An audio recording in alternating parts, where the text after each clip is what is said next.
Things that sizzle fast, fizzle fast. And with Heroes being nixed from NBC's lineup for next season, James Kyson Lee's wise old words couldn't ring more true. But Mr. Kyson Lee sees this as just the beginning. With several projects in the works, including the feature How to Make Love to a Woman coming out this summer, this Hollywood newbie is planning to ride out his steady wave of fortune.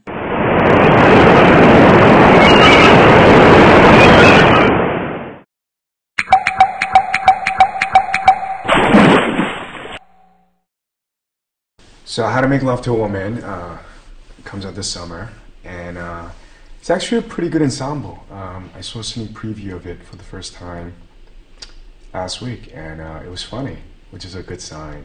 The movie has a lot of sort of crude humor, if you will, you know? And I don't know if it was my idea or someone suggested, like, try making love to the alien and see what happens. Was this your first sexual alien encounter?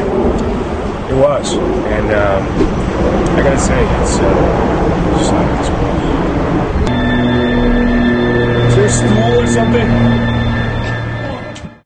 I think the first time I performed in front of people was in first grade, and the school had a talent show. This was back in South Korea, and I think I signed up and did like a one-person show where it was like a folk tale, and I was dressed up as like a hunter, and there was a bow and arrow, and I was, you know, like hunting and saving a bird, and so I remember that, and I don't remember too much of the details, but just going through the process and rehearsing, and I must have liked it, you know.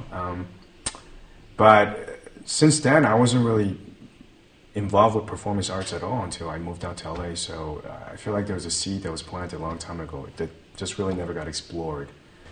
I remember when I was living in South Korea, the only thing I knew about the States was Disneyland, Michael Jackson, and Different Strokes, because they were showing that.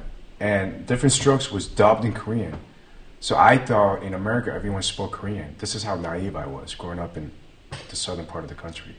So we come over and they enrolled me into a school in New York City, and of course, everyone speaks English. I don't speak any English. So that first month, I think I must have gotten into like 3 altercations, just out of misunderstanding, just because of the language barrier. So yeah, it was, you know, and New York City is a tough place, you know, to adjust to. But I think I learned quickly how to bond with people. Again, for me, it was sports. And, you know, when I was in 5th grade, you know, people loved football and handball and soccer and baseball. Those were the things that we played a lot during recess. So, so I just kind of assimilated myself through the activities. And, you know, a few months later, I remember the kids that I actually got into fights with, you know, they were at my birthday party. My relationship with my parents are good, but we're also from very, very different generation.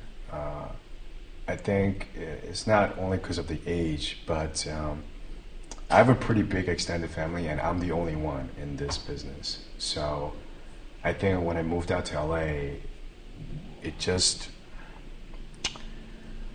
when we were growing up in New York, going into entertainment was not something that people